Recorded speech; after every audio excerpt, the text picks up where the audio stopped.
مرحبا أحلى متابعين. قصة ملهمة حقيقية حدثت في صنعاء. رئيس جمهورية اضطر للانتظار نصف ساعة كاملة حتى يأذن له حارس بوابة بالدخول. فمن هو الرئيس وما هي القصة؟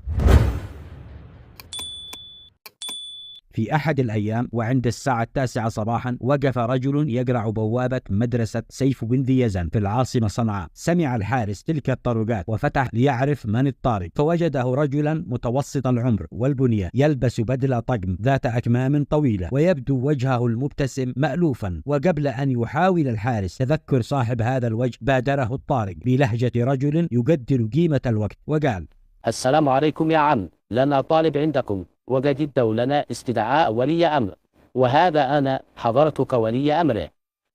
الصوت بدا للحارس أيضا مألوفا، لكنه تجاهل هذا الظن ورد بتلقائية: ادخل، اليوم الظاهر قدوا يوم أولياء الأمور، الإدارة معاهم اجتماع، لكن روح انتظر هناك بغرفة الوكيل حتى يخلصوا الاجتماع ويأذن لك على المدير لمقابلته.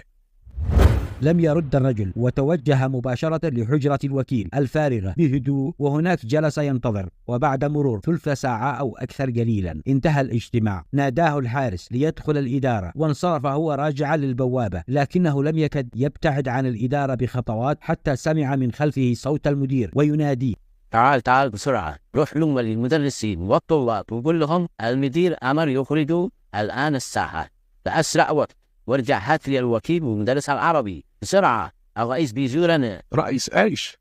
ما بش وقت، اسرع نفذ، بعدين مش أنت داري من هذا الذي دخلته وخليته ينتظر نص ساعة؟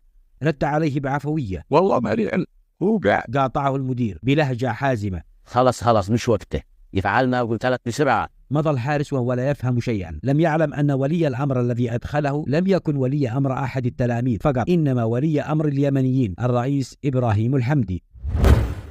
عاد المدير نحو الرئيس: هل معذر منكم يا فندم؟ والله خجلانين منكم، الحارس أكيد لم يتعرف علي، بهذا خلاك تنتظر وعاد خليه يعتذر منكم، وأنتم ما شاء الله أخجلتمونا بتواضعكم، لا حراسة ولا مرافقين. المهم الآن وجه بإخراج الطلاب والمعلمين للساحة لعمل تحية تليق بمدامكم الكريم، ولو ندري كان فرشنا المدرسة واستعدينا بما. قاطعه الرئيس بهدوء: الله يسلمك، أنا اليوم هنا مش بصفتي رئيس، إنما بصفتي ولي أمر أخي الأصغر عبد الرحمن، والحارس ما غلط بشيء حتى يعتذر، ولا تخليه يفعل شيء.